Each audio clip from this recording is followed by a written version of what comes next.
Welcome to Europe in the Middle Ages. Let's start understanding the unspoken rules. Let's say that you're a noble on the Holy Roman Empire and you want to extend your territory so that you can become cooler among your peers and you maybe even get promoted at some point. You have two main paths. First option, you declare war on a fellow noble who is probably a vassal of the same king as you are. Problems with this option? Well, quite some. Firstly, you need quite a good excuse. Secondly, your peers might not really like it. Thirdly, if your lord doesn't like it, you might get into trouble. So, quite some problems, as we can see. Difficult, very difficult. Which means that it's doable, but it's quite a hassle and might require some preparation. Oh no! Anyway. Second option. You try to conquer some land that belongs to no lord. That way, there aren't so many political problems. But you may think, well, there is nothing like a land without a lord, is there? And here is where the mentality of the time comes handy. And we can justify that pagan territories are technically not under the rule of any lord. So not only can we invade them without a difficult to obtain justification, but if we manage to annex that territory, our lord will be happy because he technically controls more land. Additionally, the Pope will also be happy because we have technically increased the number of souls under a Christian king. It is therefore a win-win situation. Perfect.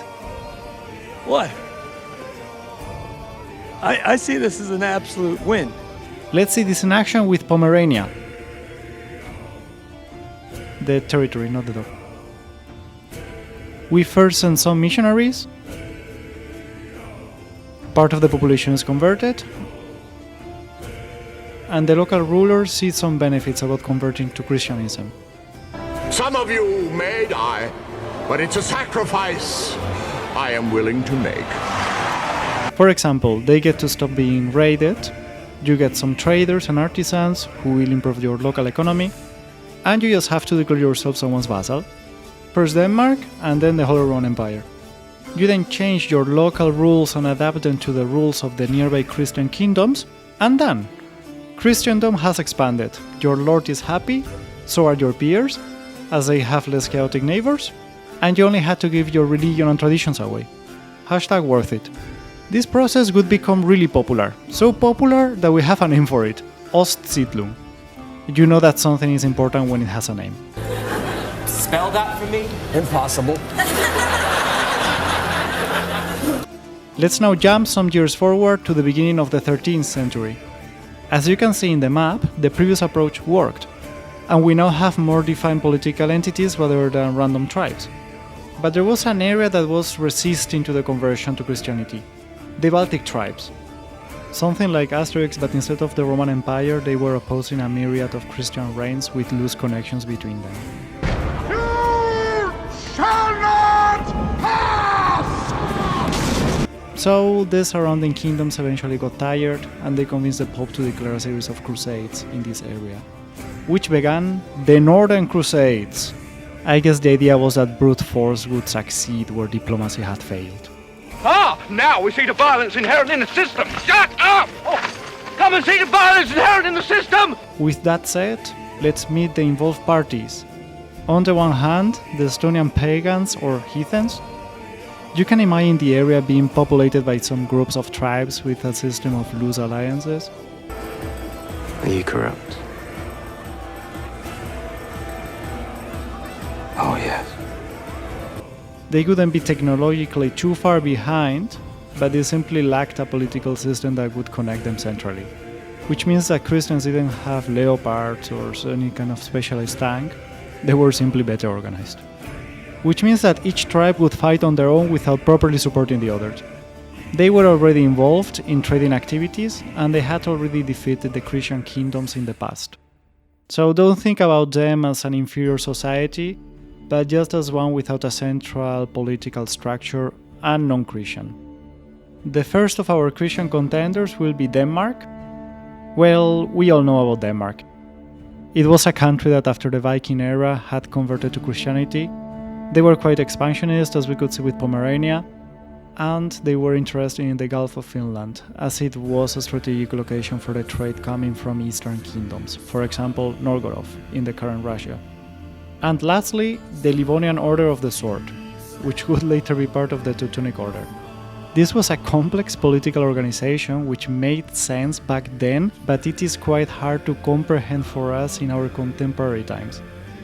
You can think of it the same way you think of the Templars, a religious organization whose goal was to spread Christianity in the Baltic region. They had been created around Riga in 1202, and they were expanding from there.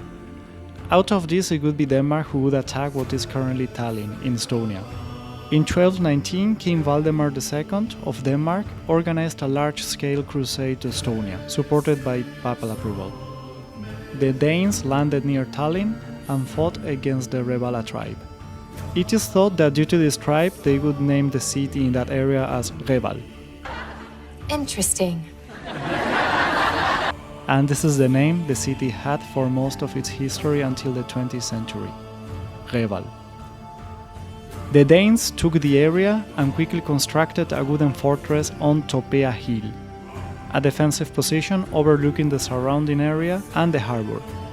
They basically prepared for trouble, and troubles would come shortly after in the Battle of Lindanis, when the Estonian tribes launched a massive counterattack. And since we know about this story through the Danes' perspective, following their tradition, it was an epic battle, so let's get into epic battle mode.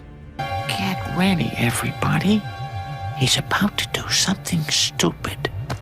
For days, the Danes toiled, their shields and swords always near, for the forest that surrounded them was alive with the whispers of their unseen foes. The Revalans were not idle, they watched and waited, gathering their warriors in secret. At last, when the Danes had raised their banners and thought themselves secure, the forest erupted with the sound of war. Out from the trees poured the pagan host. They charged up the hill, crashing against the Danish lines like storm waves upon a rocky shore. The Danes met them with steel and shield, but the enemy's numbers and ferocity began to tell.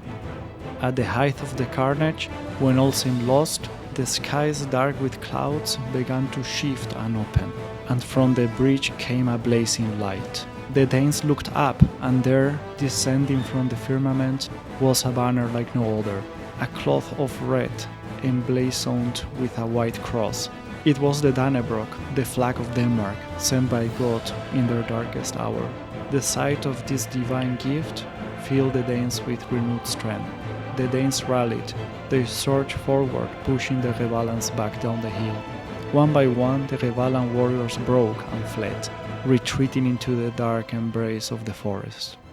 Thanks ChatGPT for making this segment possible.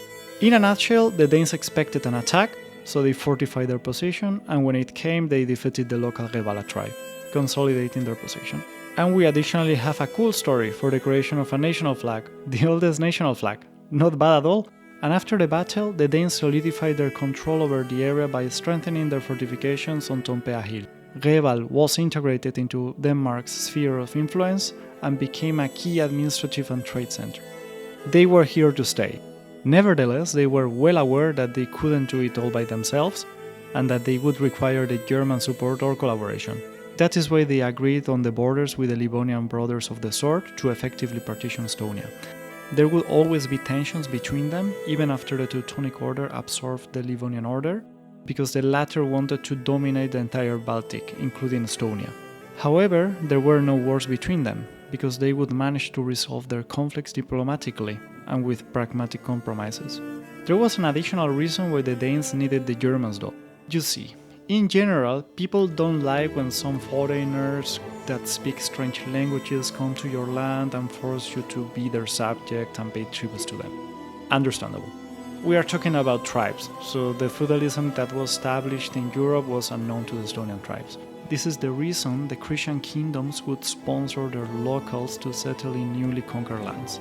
They would have no complaints with the feudal system, they would spread Christianity, and they would be given some piece of land they would grow and protect. And due to the Ostsiedlung phenomenon, this migration had already begun with the Germans.